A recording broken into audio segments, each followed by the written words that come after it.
In 72 hours, the fate of Deputy President Rigathi Gachagua will be in the hands of members of parliament. An unprecedented impeachment motion against the country's second-in-command is expected to be tabled at the floor of the National Assembly on Tuesday afternoon by one of the over 300 members of parliament who endorsed Gachagua's historic removal from office. While the week-long drafting of the 40-page motion has been a closely guarded affair, NTV has managed to peruse some of the pages of the motion and spoken to a number of lawmakers privy to it in an attempt to identify the charges that will form the grounds for Gachagua's impeachment.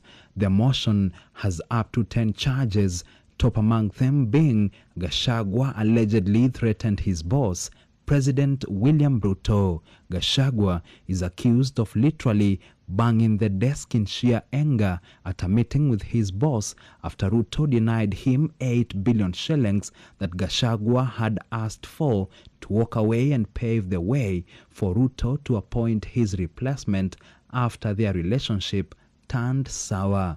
NTV has been told that Gachagua arrived at 8 billion shillings after multiplying each vote that Ruto got in the Mount Kenya region in 2022 with 4,000 shillings. The second charge is Gachagua has allegedly accumulated billions of shillings in the past 2 years that he has been at Harambee House Annex through corruption. In the charge, Gachagua is accused of allegedly acquiring up to 5.7 billion shillings in just a couple of years, yet his salary per year is 12 million shillings, meaning in the past 2 years he should have made around 24 million shillings. The third charge that is likely to be leveled against Gachagua is use or abuse of his office to allocate public resources to himself. Under the charge, Gachagua is accused of allegedly diverting material that should have been used to construct the Malindi to Kilifi highway to the construction of a private road leading to a hotel in Kilifi that is linked to him. Other charges that are likely to be leveled against the deputy president include sponsoring goons to disrupt the June, July, and August Gen Z demonstrations, thus posing a threat to national security, leaking state secrets despite taking an oath of secrecy, as well as intimidating, threatening, and publicly slating leaders and state officials such as some members of parliament and most notably National Intelligence Service Director General Nordin Haji. More charges include promoting tribalism through his shareholder and one man, one vote, one shilling narratives, as well as publicly opposing some of the government policies and cabinet decisions. Following these accusations and others, some members of parliament are convinced that Gachagua, having meteorically rose from a first-time MP to the second most powerful seat in the country, has had a great run. Other leaders want Gachagua taken to a court of law should he be impeached. Welcome to our channel, ladies and gentlemen. The narrative that is being peddled by the deep state, Statehouse and NIS against the deputy president is not only cheap but baseless and does not meet the threshold of impeaching a deputy president. In this podcast, we are not here to determine who is better between the president of Kenya, William Samoei Ruto, and his deputy, Rigathi Gachagua. It has been my position all along that if Rigathi Gachagua has to go home, then they must go home with the boss, William Samoei Ruto. We cannot be blindfolded, and the government, the UDA government, must not think that we are such gullible to the extent that within only 2 years into office, they think that we have forgotten everything that this government has done to us. NTV is running this narrative of an alleged meeting between the president and his deputy, where the president called his deputy and told him that, look here, man, our relationship has gone sour, and therefore I want you to resign and go home. And then they are telling us that the deputy president agreed to go home, but on one condition. He told the president that if I have to go home, I want you to take the number of votes that you picked, that you got from Mount Kenya, and then multiply each and every vote by 4,000 Kenya shillings, and you will come to a total of 8 billion shillings. If you give me that as my exit package, then I will go home. William Ruto refused, and that resulted in Gachagua allegedly banging the table for William Ruto. And he told him, if that is not happening, then I'm not going home. And those who wrote this narrative want us to believe that one of the reasons why they want to impeach Rigathi Gachagua is because this is tantamount to disrespect to President William Samoei Ruto. And then I ask one question, ladies and gentlemen. What exactly did you want Rigathi Gachagua to do? You wanted Rigathi to tell William Ruto, okay, boss, since you believe that we cannot work together, then give me that resignation letter. Let me sign it and go home peacefully. Was that how you wanted it to be? And that's why I'm telling you that the narrative being peddled here is one that will go down in the annals of history as one of the worst that has ever happened to this country. Ladies and gentlemen, talking of disrespect, do you remember the relationship between William Ruto and his former boss, Uhuru Kenyatta? William Ruto was on record as disrespecting the president, but never at one point did the president even dream or attempt to impeach his deputy. In fact, we are being told that it was the deputy president then who even attempted to ousted the president. So now within a period of 2 years, William Ruto is so tired of his deputy president and he wants him to go. There is nothing like disrespect. These people are fighting over personal differences. And they want us to be part and parcel of these differences that we are not going to take part in. I remember they were asked, what will be the kind of your relationship if you ever get to that office? William Ruto assured Kenyans that there would never be such differences. Rigathi said they will be working together to implement their promises to Kenyans, and therefore there would not be such, a moment when they will disagree. Today, they want us to believe that because they have their differences, they want us to take part in it. Instead of telling us who are the faces behind Adani deal, instead of fighting corruption that is riddled in this government and wastage, the university funding model, they want to drag us through this mud that they are in, and they want us to take part. They are also saying that Rigathi Gachagua is being accused of diverting public resources to himself. And they are giving an example that there was some amount of money that was channeled to build the Malindi-Kilifi highway. And they are telling us that this money was diverted by Rigathi Gachagua to build a private, some road that was leading to a private hotel in Kilifi. When I look at these allegations, even the people who drafted this did not think too well. Because I want to look at it this way. The former CS in the Ministry of Transport is Murkomen. Murkomen is a close ally of President William Samoei Ruto. What happened in between? How did Rigathi Gachagua, did he influence? Did he take by force? What happened so that he diverts this money to build a road that is leading to his hotel. And I will tell you why this is happening. Deep State sat down and wanted something that Kenyans could resonate with. Number one, people have accused the president of, you remember the Western Hotel and the school that was next to it, and that how people said that it was about to be grabbed. And I remember when William Ruto was the deputy president, the police tear gassed, pupils in a school nearby. It was being said that he wanted to grab that part of the land. They want this smear narrative to go to Gachagua because details are not being given. The minister should be responsible. How did Gachagua? Did he make a phone call? How did he do it? And what was the responsibility of the former CS? When you go back a little bit about the meeting that took place and that Rigathi Gachagua said every Mount Kenya vote must be multiplied by 4,000. They know Rigathi has been talking about Mount Kenya.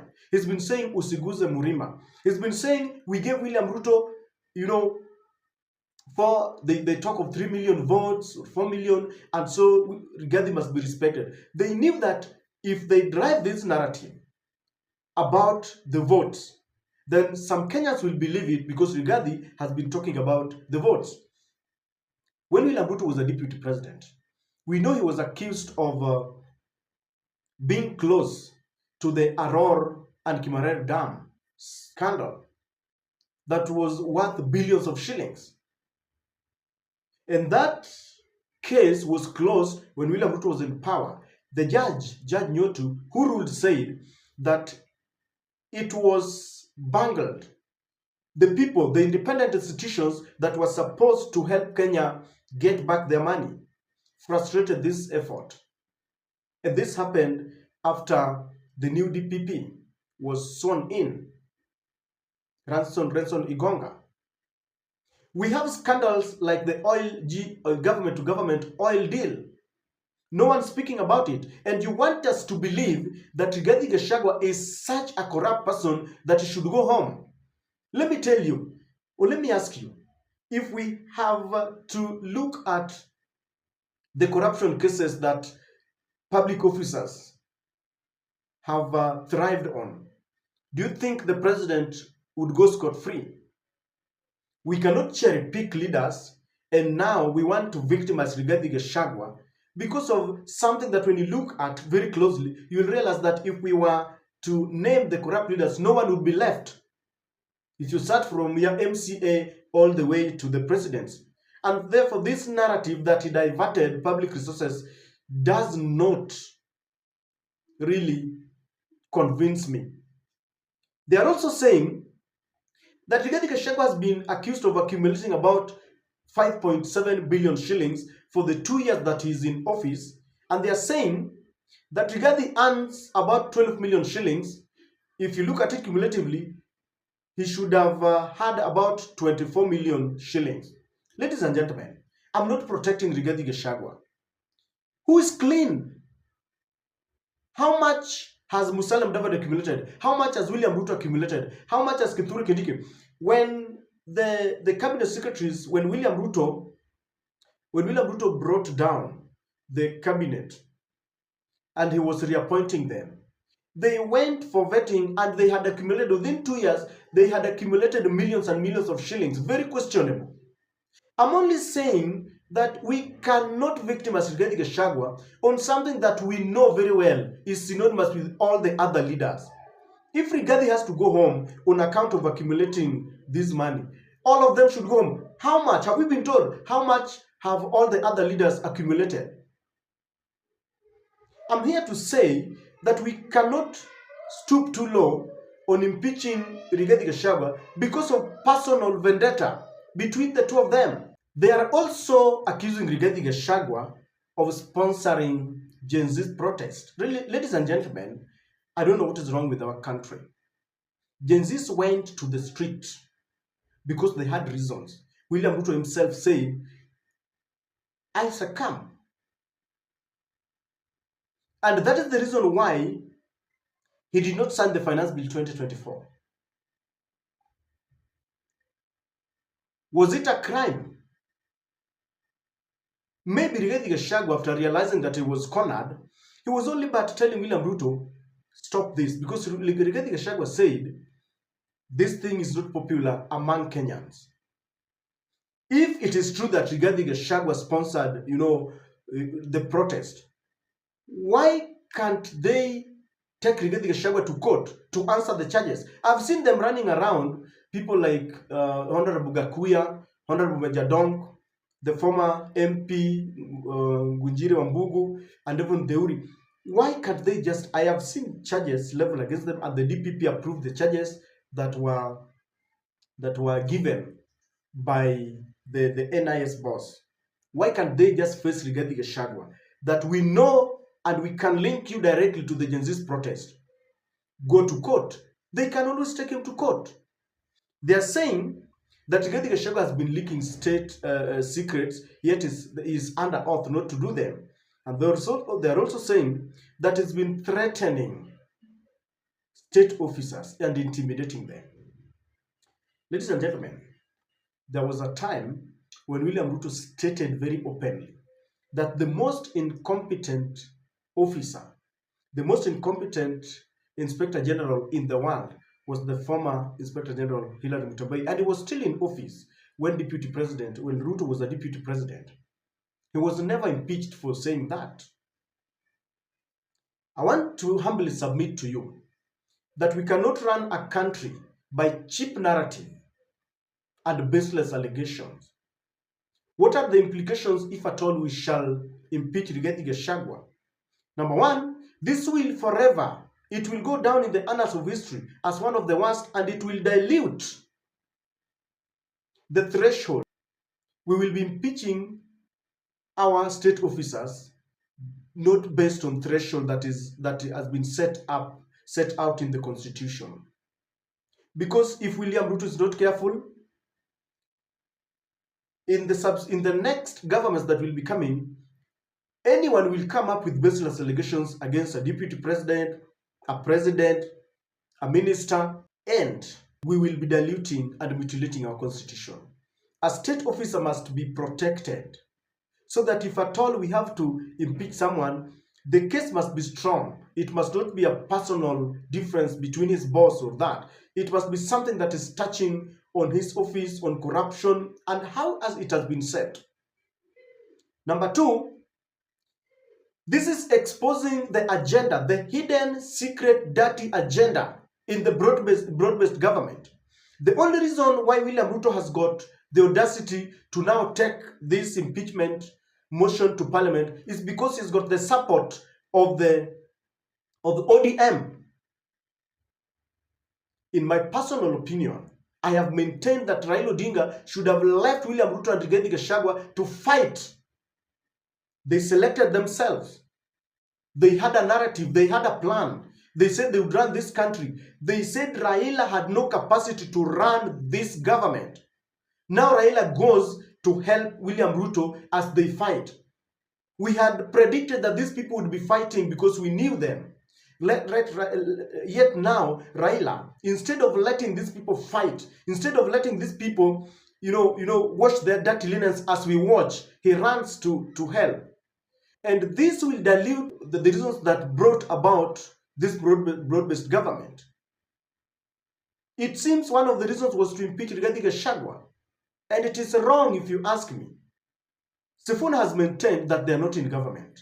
How I wish I would see them condemning this and insisting that if we have to impeach a deputy president, it must meet the threshold as set out in the Constitution. They should not be seen as playing cheap politics. I have said that they are now the people who are, very happy and tweeting about regarding impeachment. The ODM is now defending their done deal, something that they are not part of. This is going to expose them, and to me, ODM is a party that we respect, but they are going down. They have condescended to a level that is so bad. Number three, this is going to expose what we have always known, the state capture narrative. We've known that the executive arm of the government has captured all the independent institutions. The DCI, DPP, NIS, all of them are working to please him. Parliament is not left out. Parliament's role is legislative. They should be giving us, they should be making laws that are good for Kenyans. Then there is representation. They should represent the interest of Kenyans. And then there is oversight. This oversight role must be done in a very sober manner, without emotions, must be done rationally, in accordance with the Constitution. But as it is, our Parliament has become a rubber stamp that will always ratify what the executive arm of the government wants. And this is wrong. We must be a worried nation if we are going to impeach our state officers because they have disagreed among themselves. It is my position that Rigathi Gachagua should not go home. And if he has to go home, all of them must go home. I'm not saying that Rigathi is good, but let us look at the Constitution. We are not going to be part and parcel of this mere campaign. And it is the reason I'm saying that this has backfired on William Ruto.